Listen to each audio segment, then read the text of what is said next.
KwaZulu-Natal was placed on the map globally after patient zero, the first person to test positive for the novel coronavirus, was traced to Hilton outside Pietermaritzburg. The news made headlines across the African continent after he tested positive after his return from Italy. Since the outbreak of COVID-19 in the country, KwaZulu-Natal remained a hotspot as one of the provinces that recorded the highest number of COVID-19 infections. The virus quickly spread from the city to outlying areas. Traditional leaders in the Zululand district grew concerned about the number of people dying unexpectedly. Fears became a reality as coronavirus was spreading through rural homesteads even before people were diagnosed. Infrastructure and lack of water contributed to the surge of infections. To date, the daily mortality rate in the province due to COVID-19 has been recorded at 13 deaths a day. As the second wave hits, large gatherings were identified as super spreaders, resulting in government red-flagging large events. Those who intend or who are floating the safety regulations are being warned that we are going to take serious actions. We have resolved to intensify our monitoring efforts and get the law enforcement to effect arrest where warranted. But in the face of adversity, there were many South Africans who also triumphed. Trish Extian took up the mammoth task of completing 100 marathons in 100 days, each under 2 hours. She set the goal to offer hope to those who were facing various physical and mental challenges during the lockdown. And amid great despair, there was hope. Several denominations in KwaZulu-Natal joined hands to fight hunger. Food relief consisted of hampers of basic food staples and hygiene products. While the country battled with COVID-19, the scourge of gender-based violence reared its ugly head. A serial killer was also on the prowl south of Durban. The discovery of several women's bodies in Umthwalume sent shockwaves across the country.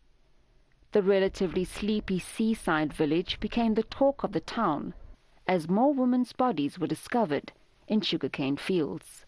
The alleged culprit, Mafuta Koma, was linked to at least 4 victims, but according to the locals, he could have killed as many as 8.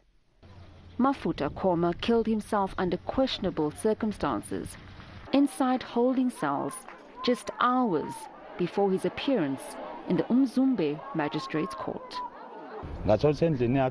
In his house we found women's underwears, bloodstains and his victim's cell phone.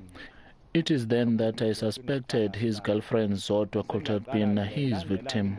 Her decomposed body was found in the forest, just like their recent bodies were found there. In the political arena, 2020 was said to be an eventful year on the political calendar. Politicians and the respective parties were on track with plans and programs. But in March, when the coronavirus hit, everything came to a standstill. Most political programs were put on hold.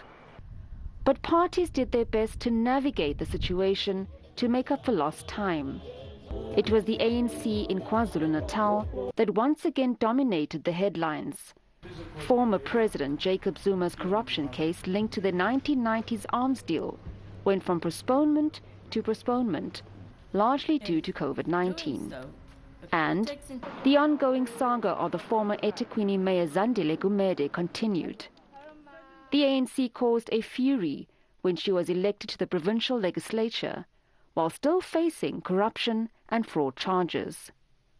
Then came the much-debated resolution by the ANC for all its members implicated in corruption to step aside and appear before the Integrity Commission. 10 party members had to temporarily step aside. The year also saw the most by-elections held on a single day. Parties battled it out for control over wards. In the province, this gave an opportunity for new parties to test the waters. The country went through a turbulent period, but not all was doom and gloom. There were also fleeting moments that kept many South Africans entertained. And even the elderly proved that they too could make hits. Remember G65? She got everyone talking. It's never too late to mend. As a person who is of this age, it was not a problem for me to put across that message and to tell the people that don't sit back, don't be scared of, let's say, getting out of your cocoon and do whatever you think you can excel. And it wasn't just in the music industry where people were thriving. Some entrepreneurs trended for their store. John vulligating veggies for the public.